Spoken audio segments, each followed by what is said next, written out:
Simo! Ladies and gentlemen, welcome to round 10 of the Crush Card Cup. I'm Alex Simo, joined by Joseph Rothschild, MBT Yu-Gi-Oh! Himself for another electrifying commentary. Coming in at the X1 bracket, we have Giovanni on Salamangreat going up against Brian on Mekk-Knight Invoked. This is the battle of Tier 2, you could call it. But first, I want to give a big shout out to our sponsors, Ultimate Guard, Project CCG, and We Play Games for providing some incredible prize support for this free 512-person event. Be sure to check out their links down in the description for any of your card, game, and accessory needs. So, Joseph, battle for Tier 2. How you feeling? Oh, man. It's like a cool glass of water poured down my gullet to not have to see Adamantipator or Eldritch for the next 15 to 20 minutes. Salamangreat, never thought there would be a time when I was excited to see Flame Buffalo being chain blocked followed up by a Gazelle, but here we are. And pitching a Jack Jaguar nonetheless, so couldn't really get much better than that. We're going to trigger the Gazelle here off Jack Jaguar, getting sent to the graveyard. That allows us to go ahead and dump. We pretty much have a full setup here, so we're going to send that Roar to the graveyard, so we can pretty much set up our basic Salamangreat board. Going first is obviously ideal. Pot of Desire is going to get fired off, get a few more resources. Since we already have Gazelle out of the deck, it doesn't matter. Both of these decks are particularly interesting against the Adamantipator Eldritch meta. I'd say they're definitely outclassed, but I think they're two of the few decks that can actually put up a fight. Yeah, there's a couple of things about Salamangreat that specifically give it an edge in, like, Adamantipator matchups. If it's able to go first, you know, Rage is a heck of a card against the deck that absolutely must keep rocks on its board at all costs, and if it's going first, it does have the ability to play just about more hand traps than any other competent meta strategy. Having said that, you know, I think you are correct in that this deck is absolutely outclassed by the powerhouses of Adamantipator and Eldritch. Happy to see it won't have to contend with them this game. So here we go. We're going to grab Circle back from our graveyard with the effect of Sunlight Wolf. We triggered the graveyard effect of Roar when we Reincarnation Link summoned that Sunlight Wolf, interestingly enough. We're going to see a Cosmic Cyclone immediately come down from Brian here. That's going to force the Roar activation, but it's going to get banished regardless since it was set off of its own effect. So either way, we're not going to see that anymore. Followed up by a Magical Meltdown, which surely will resolve, unless there's an Ash Blossom in Giovanni's hand, which it looks like there is. So this is a play around the fact that every Invoked player always draws the Invocation. You prevent the A-lister from coming out, and then they have to draw the A-lister, you know? So Blue Sky going to be summoned in the column where there are 2 or more cards. We're going to see this Sunlight Wolf, though, get triggered because a monster was summoned to the arrow that it points to that counts the opponent. So Giovanni is going to add Ash Blossom back to his hand. Brian's going to add a Purple Nightfall off this Blue Sky effect. So he will have to make another column if he wants Purple Nightfall to hit the field, and he can because of that other set card in Giovanni's back row. But Giovanni immediately going to flip up this Salamangreat Circle to deny Brian that column, and it's going to make things a little bit more difficult for Brian to be able to get that Purple Nightfall to the field. But whoa, Neos Fusion, go. the follow-up. I mean, we've seen this card absolutely wreck people this entire tournament. Rainbow Neos is a heck of an option going second, and I mean, this is 6,500 points of damage. Yeah, if all of this connects. I'm not sure if we're going to want to go after the field here, though, because the thing is, I think it would be better for Rainbow Neos to resolve its graveyard effect, because then we can shuffle back all those resources. I mean, we can look here. There's a Jack Jaguar, there's a Baylings, there's a Sunlight Wolf, there's... Oh, yeah. Even Buffalo can be recurred, as well as Circle if Sunlight Wolf manages to either stick around or come back. So we're just going to connect with both this Blue Sky and this Neos, and that's going to deal with the Sunlight Wolf. Then main phase 2, we can activate the effect of Rainbow Neos, shuffle the entire graveyard into the deck for Giovanni, and so now it's going to be very difficult because Salamangreat thrives on having that graveyard set up turn after turn, and with a card like Rainbow Neos, it's going to be that much more difficult. But Giovanni does have 6 cards in hand, going to draw to 7 here, so he is definitely not out of this yet. This is the Yu-Gi-Oh! Of yesteryear. You know, normal summon my monster, go into big chonker, attack for a fair amount of damage, play from the graveyard the next turn. Rainbow Neos is exceptional at beating those decks specifically. So while it may not have as much use against something more competent that can put up more negates like Eldritch or Adamantipator, it shines against these Tier 2 strategies that are still trying to flex a stacked graveyard like Salamangreat. While we did lose the entire graveyard, Gazelle goes a long way in getting everything that we want back. Absolutely. So we saw Giovanni activate Salamangreat Sanctuary, then because we have a Salamangreat card on the field, we pitch Spinny to pump our Lady Debug, and since a Salamangreat hit the graveyard, Gazelle can then come out. We're going to dump Jack Jaguar, pretty much just have to get back to where we were in rebuilding this graveyard. Firing off another Pot of Desires here. Oh, wow. This is getting a little bit dicey just because now we're going to be on such few resources. However, just managing the fact that we have Gazelle and Grave are already on the field, we got a Jack Jaguar out of the deck, making sure we have those important combo pieces that we need to be able to thrive for the next turn or two to be able to kind of take control of this game, because Rainbow Neos is a very big card to deal with. Yeah, Rainbow Neos is hard to get rid of, especially with a Neos Fusion in Graveyard. I mean, we've talked about this at length. Salamangreat kind of has the Trickstar issue, where it's hard to get over monsters with a lot of attack, especially if they outclass something like a Heat Leo. How would you deal with Rainbow Neos? The difficult part is here, like, getting over the Rainbow Neos itself isn't difficult if you have multiple monsters and can get a Heat Leo on the board, because then at that point you would be able to go and just attack multiple times, force the Neos Fusion in Graveyard to banish for protection that way. So we see here we're using the Sunlight Wolf, getting Jack Jaguar back to the board. We get to add a card back to our hand. It looks like, oh, we're just going for Update Jammer. Uh-oh, are we seeing the Giovanni's... Are we seeing the Giovanni special here with Zero Boros? There we are! That's a way to hit over Rainbow Neos. And with 2 Desires activated, this thing is at, what, 7,000 attack minimum? Yeah, this is a very big Zero Boros here. 76, he says. And so we're going to swing over this blue sky, so 7,600 into 2,000 is 5,600 damage, and just like that, Brian admitting defeat, and we're going into game 2. Wow. I mean, we have talked at length about how these slow mid-range decks are absolutely outclassed by the recursive energy of Eldritch or the explosivity of Adamancipator, so a lot of times you need a card that goes over the top of both of those that equalizes the game state before it gets out of hand. You have to beat the beatdown in almost every matchup, and Zero Boros is a heck of a way to do that. This is, I think, the 3rd time we've seen Update Jammer into Zero Boros just walk with a game. I believe so. This is one of the new inclusions that Salamangreat can take advantage of, and there are some advantages, too, for that Eldritch matchup, specifically being able to just wipe all their cards and make sure they don't get any of them back to kind of equalize that board, as you were alluding to. But here we go in game 2. Brian forcing Giovanni to go first. It is Mekk-Knight Invoked, so they do want to go second. So Salamangreat is going to get some setup here. They do play plenty of tools to deal with this, and if there are some Nibirus in the future, that will be very detrimental for Giovanni's success here. But just going through the motions... It's a plus and a minus, right? Like, Nibiru could come down and completely wreck the Salamangreat player's board, but who's playing Nibiru? Nibiru's so absolutely bad against Adamancipator and Eldritch that people have started to cut it entirely, and that is great news for Sunlight Wolf. Yeah, for sure. Now we're going to see Foolish Burial get activated. We're going to send a Jack Jaguar to the graveyard. Then we can recur that by getting our Balinks back into our extra deck. I believe we have a Falco engraved, so nothing really too big that we're going to want to recur there. We're going to get Foul to the board. Okay, so are we going to see a potential Baguska play here? I feel that like Baguska's better than good. I feel like Baguska's better than Dweller when it comes to Mekk-Knight Invoked, and there it is. Yep. Well, and that is a heck of a setup. We've seen Baguska put in a lot of work over the course of this tournament.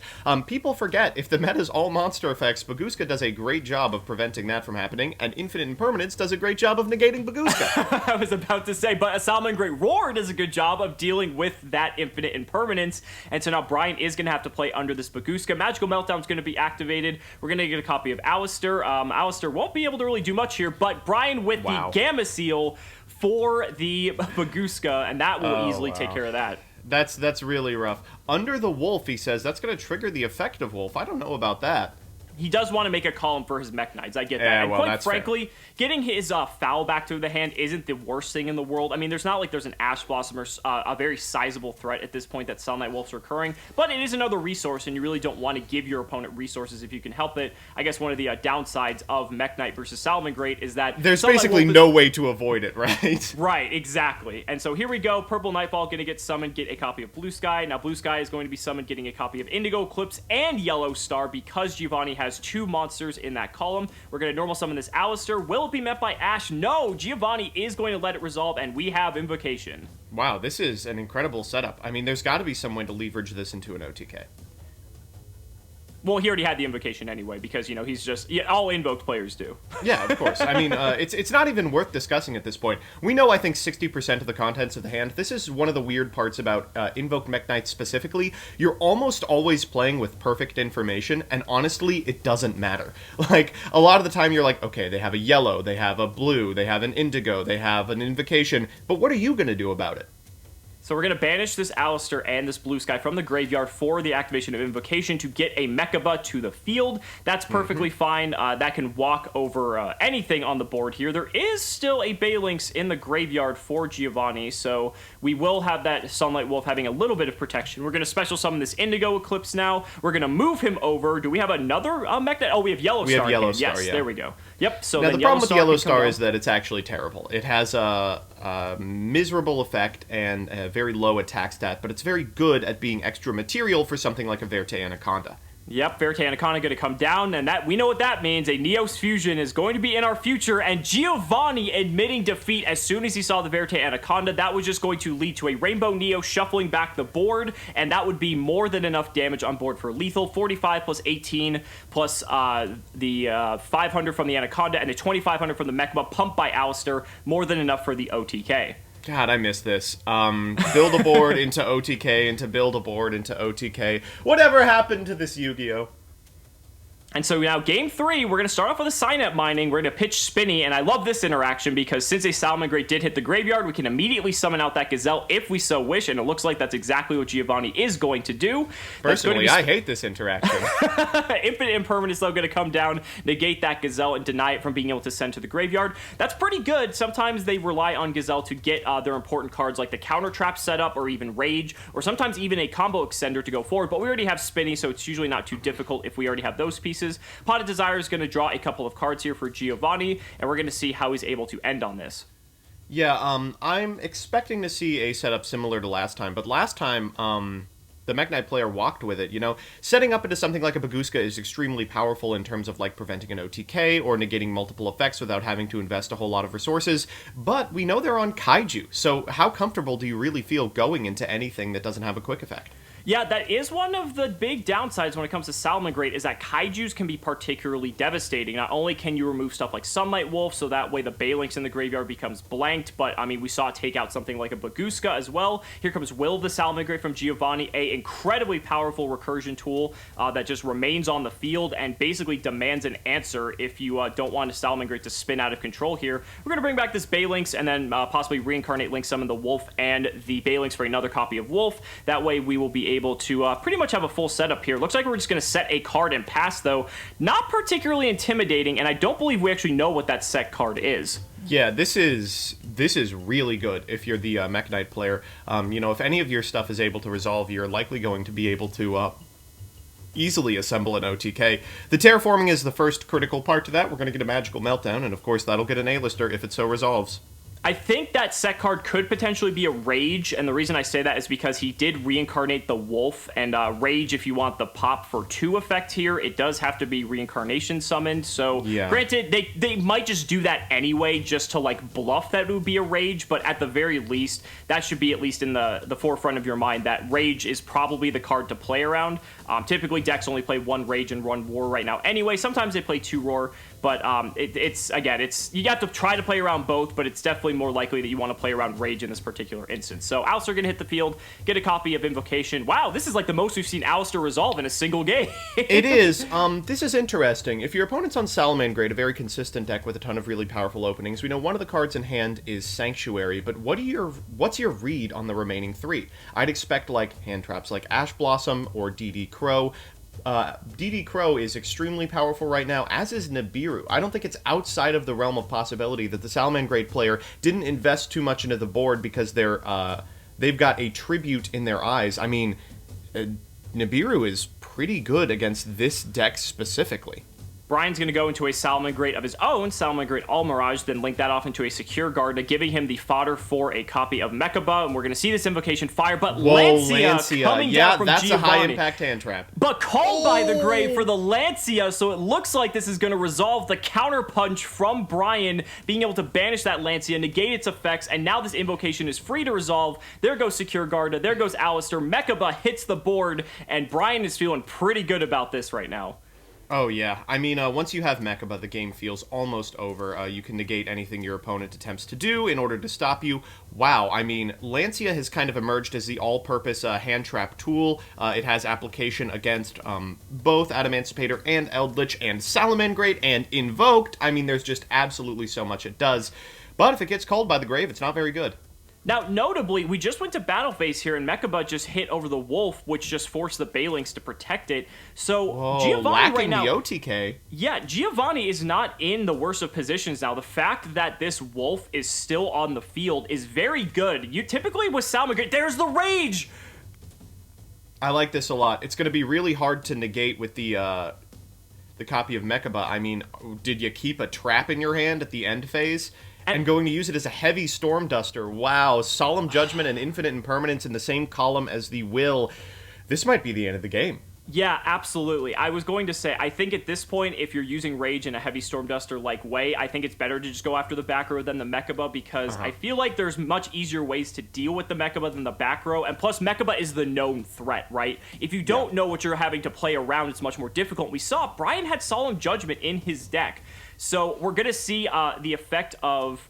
oh, wow, okay, so it looks like we were going to use the effect of Sunlight Wolf here to attempt to add Rage back to hand. Mekk-Knight was going to attempt to negate it, but Salamangreat Circle chained, and this is a card that people forget has a secondary effect that you can target a Salamangreat link you control that was link summoned using its own name, and it's unaffected by monster effects for the rest of the turn except its own. Yeah, this is the first time I've ever seen this effect activated. I mean, it was a little more common when Salamangreat Circle was at 3 and you didn't have to use it to search the one of Gazelle, but oh man, this as called by the Grave copies 4, well, I was going to say 4 through 6, but you only are reserved one copy. Called by the Grave number 4 is basically lights out for the Invoked player. I mean, from here you can go into any number of OTK bosses. Your opponent has one unknown card in hand. It has to be exactly Nibiru, and if it is, all you're going to have to push through is a single Invoked Fusion next turn and a big chonkin' rock. Super heads up from Giovanni, though, baiting the Mekk-Knight in that way. But the thing is, I think this actually plays around Nibiru, because we can just go into Update Jammer here. This is the third summon. Link Sunlight Wolf and Jammer into Zeroboros. That's 4 summons, and this Zeroboros is going to be massive. Wow. For Salamangreat to figure out a way to out Nibiru is unbelievable. So Jammer gives it a double. It's at, what, 58? Is that lethal? This is 58 minus 25, so that's, what, 3,300 plus another 58? Yes, that's lethal. That is game. Brian conceding the match. Giovanni moving on with an X1 record, locking himself in the top cut of the Crush Card Cup. Guys, thank you so much for watching the video. What an outstanding performance by Giovanni. I can't wait to see more of what he's got in the future.